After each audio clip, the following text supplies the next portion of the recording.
ko, si Pastor Joy, at saka si Pastor Jericho.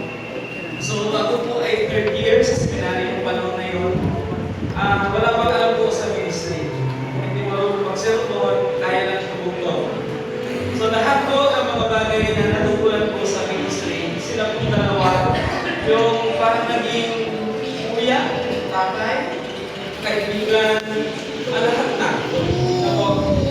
So marami kaming kwento ng Pastor Jerry, dahil sila pong dalawa yung Pastor Joy ay sinod po dito sa Pastor Joy sa Gordon Heights, si Pastor Jerry na mas pamalan. At pagdating po ng Sunday ng hapon, tumutulog po sila sa Barreto Church. At nag-ministry po kami dito, pagdating po ng hapon, sumasama po sa kanila, nakakantas lang sa kanilang motor. Ang gwapo po ng motor nila, City Prince. Parehas po yung pinagaling po sa Barreto Church. Dahilan po sa sila po ay natipagbaka po sa pagtatanggol po ng ating pong pananampalataya ng mga panahon na po. Sila talaga yung nakita po na talagang lumaban at nandigan na manatili po na nakatayo po ang Church of Christ dito po sa buong Sambales. Sa kanya po rin natutunan kung paano mag-control. Yung time na yun, sabi ko kay Pastor Joy, pagpas, medyo dumadami na yung ministry, kinakailangan na yata at natin kumuha ng motor. Ang problema, hindi po ako marunong mag-motor. So si Pastor Joy, sabi niya pa, sige, samahan ka namin doon sa Guanzon. Alam niyo po, kung sino yung nag-drive para i-uwi po dito sa Gordon Heights yung motor na yun, si Pastor Joy. Sa lahat po ng mga travel po namin ng ministry, siya po ay leader. Talaga namin, as a president, kahit sa pag-biyahe, sa ministry man yan. Asa si ate? Sa lugar man yan, Tata Itol. So, dumating po yung panahon na yung life ko, alam nila lahat. Parang may wala naman. Sa rin po, sila rin po yung tagapayan ko.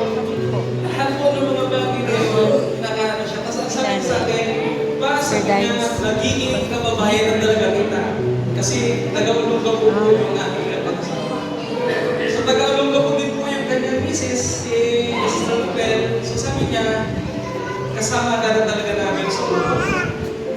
At dumating yung point pagkakataon, yung kapatid ko, na pangasama naman po niya yung pinasan niya, kay Sister Lupel, ang naging tawagan na po namin ni Pastor Jerry, pinasan. Way po ako, 6 years po akong nag-ministry sa Pangasinan. Weekly na nagda-drive. Alam niyo po, lagi namin ko sa basta sa Nakaganda. Kasi siya naman din po, umuwi naman ng po, pero ang ministry po niya sa Taguig, sa Manila, Rosana, kung saan-saan po yung ministeryo. Nag-uusap kami through cellphone. Fast na saan ka na, nasa biyahe pa ako ngayon na dito, nagpapahinga sa ilalim ng puno, ganito. Yung nagiging usapan kami. Pagdating ng Monday, nagkikita-kita kami, talaga yung relasyon, hindi na lang as pro-pastor, kundi isang pamilya na talaga. So, sila ni Pastor Joy, yung talagang pinamulatan ko kung paano maging magpapagod sa ministeryo. Pati po yung kanyang nakatagan, kung paano pinag-review ko yung pamilya ko niya.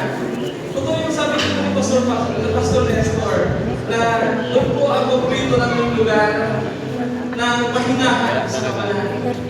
Kapag ako wala po kaming pera, namimili po kami ng isang kilong bigas, lulong-lulong po namin yung marami po niya. Wala na lang manok. Alam po yung buhay po namin sa pastor. Pero never siyang nalinggan na nagreklamo. Totoo po yung sabi niya, pag nabigas, ligtas. Kahit isang kilong bigas siya, makakain lang ang buong pamilya niya, pati kami mga pastor, lumaki ng kasama. Yun po yung buhay namin. Yung itik na inalagaan niya, ito po yung natalbos ng kapot. Lahat ng klase ng talbos. Mayroon po sa kanya. Pag wala kami ko, alam ng Pastor Joy, experience ko yun. Yung materials, magandalala niyo mo. May mga hapon na doon kami, namimitas, pag-uwi na namin, doon na kami muna. Pagbayak, milas na lang po kami. Yung buhay ko po, yung buhay, talagang ang hinahanap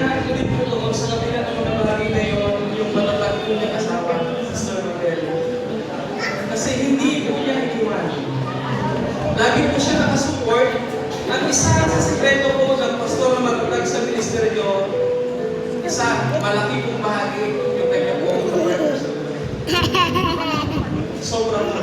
sobrang paghahala ko kay Mr. Jerry. Pati po yung Fortune Life, yung insurance, yung share nila. Nakapag-seminar kami, kasama din po namin siya. Kasi ilan yung anak ko niya yung buhay, yung tinatanda mo ng mga pastor, noong mga panahon na yun, hindi naman pa po ganun talaga. So yung paghahanap buhay, pag-dinegosyo, sa kanya ko rin po natutunan. Last January, yung usap namin, tinawagan ko niya ako, para sabi niya kasi business sa Valentina. Natutuwa ako, nakikita ko yung post mo. Sabi niya, go lang sa privilege na galing sa Panginoon. Ibig sabihin, sinusubukan niya yung pagbilis na niya sa paghanap buhay, pag-support sa ministry, dahil pinagdaanan niya. Sabi ko nga po sa panahon na ito, siguro natin ako sa panahon na siya naman po ay Virgin Life, alam ko may diskarte sa buhay. So, yun po, si Pastor Jerry, hindi siya tumangkad, nanatiling mababa, physically, pero po yung pagiging humble po niya, walang katulad. Sa lahat ng mga pastor, ano po, na nakilala ko, isa siya sa pastor na hindi ko man lang nakakitaan ng pagmamalaki. Dahil maligya ko siya. Sobrang humble po niya. Lapitan niya kahit sino malapit. Kabataan man niya, sobrang malaking bigat. Nakakita ko, welcome niya, barkada ka niya, siya po yun. Ano man yung narating po niya sa ministeryo, hindi ko lumaki, punta niya po yun. Pintan na. Naranasan po namin, nagsalita po sa radio ministry ni Pastor Joy. Binahin po namin, nakaputo kami, pupunta Manila, sa kampo po. Magsalita, after po doon, last 9, bibiyahin na lang kami, pabalik po ng lolo po.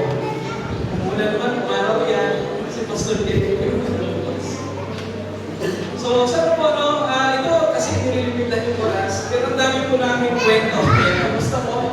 Pastor, salamat po sa lahat ng bagay na gano'n po sa amin. Nakakabigla, pero gano'n talaga yung buhay. So, sa akin po, ng mga nakasama niya, yung tibay at natakot ng po sa paglilingkod, tuloy-tuloy lang. Bilang po ng presidente po ng PASPA, nung mga time na yun, sobrang na-enjoy po. Personally, yung samahan po ng mga pastor, nakapagpunto sa Paris, yung sila, yung mga presidente natin, ramdam po yung pagmamahal sa mga magagawa. So naman po, sa ngayon, yung mga kapasturan, magpapuli po natin yung samahan na pinakita po. Salamat